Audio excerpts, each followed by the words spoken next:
In Conviction of Elizabeth Theranos Holmes, spotlight on Silicon Valley's culture of hype and greed. The 37-year-old Elizabeth Holmes, once hailed as the female Steve Jobs for her purported vision, dynamism, and her penchant for black turtlenecks, now awaits sentencing. A California jury has convicted former billionaire and Silicon Valley celebrity Elizabeth Holmes, founder of the failed startup Theranos Inc., that promised to detect a range of diseases just by testing a few drops of a patient's blood for investor fraud and conspiracy.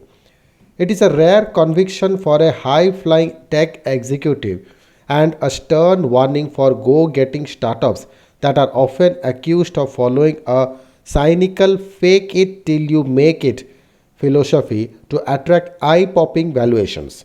The 37-year-old Holmes, once hailed as the female Steve Jobs for her purported vision, dynamism, and her penchant for black turtles, now awaits sentencing. She has been found guilty on three counts of wire fraud and one count of conspiracy to commit wire fraud, each of which carries a jail term of up to 20 years. She will likely appeal the conviction or sentencing or both. The female jobs. Elizabeth Anne Holmes was raised in Washington, D.C.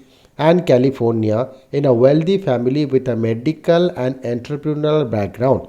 In his book 2018 book Bad Blood Secrets and Lies in a Silicon Valley Startup, John Carreyrou, the Pulitzer winning journalist who exposed the fraud at Theranos in an investigation published in the Wall Street Journal in late 2015, described Holmes as an ambitious child who set out to design at a time machine and who spoke of wanting to be a billionaire early in life.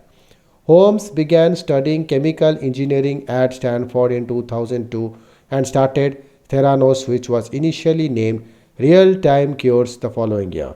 In March 2004, she dropped out of university and Theranos was incorporated soon after. Holmes was 19 years old at that time. The startup went on to attract more than 900 million from a galaxy of international investors. In 2014, the company was valued at 9 billion, and the following year, before the reports by Carreyrou appeared, Forbes put Holmes at the top of its list of America's richest self-made women with a net worth of 4.5 billion. The magic test. The promise of Theranos was simple and dazzling. Holmes claimed to have developed tests that would identify dozens of ailments ranging from high cholesterol and high blood sugar to liver dysfunction and cancer from just a couple of drops of blood drawn from a finger prick at any ordinary pharmacy. The minimal amount of blood collected in nanotainer tubes would be analyzed in a Theranos Therapy Plus Diagnosis lab on a portable analysis machine named Edison, after the American investor best known for commercially popularizing the incandescent bulb. Carreyrou described Theranos co-founder Saunak Roy demonstrating the technology. Saunak would prick his finger and milk a few drops of blood from it. Then he would transfer the blood to a white plastic cartridge the size of a credit card. The cartridge would slot into a rectangular box the size of a toaster. The box was called a reader. It extracted a data signal from the cartridge and beamed it wirelessly to a server that analyzed the data and beamed back a result. It was an innovation that appeared to have potential to utterly revolutionize medical diagnosis. It could slash costs and provide flexibility to an unprecedented extent. A 2014 report in the New Yorker said while a typical cholesterol test could cost upwards of $50, a Theranos test at Walgreens would be just $2.99. And Holmes hard sold the advantage of early diagnosis and treatment. Evocatively, we see a world in which no one ever has to say, if only I had known sooner, a world in which no one ever has to say goodbye too soon. Investor and fame. The pitch worked spectacularly. Investors in Theranos included media mogul Rupert Murdoch, Donald Trump's Secretary of Education Betsy DeVos, Walmart Harris, Alice Walton, venture capitalist Tim Draper, Oracle co-founder Larry Ellison, Mexican business magnate Carlos Slim, and several senior US military officials.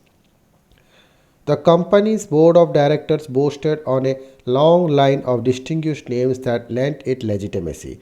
Among them, former US Secretary of State Henry Kissinger, Bill Clinton Secretary of Defense William Perry, Ronald Reagan Secretary of State George Shultz, Jim Mattis, who went on to serve as Trump's Secretary of Defense, and former Senate Majority Leader Bill Frist.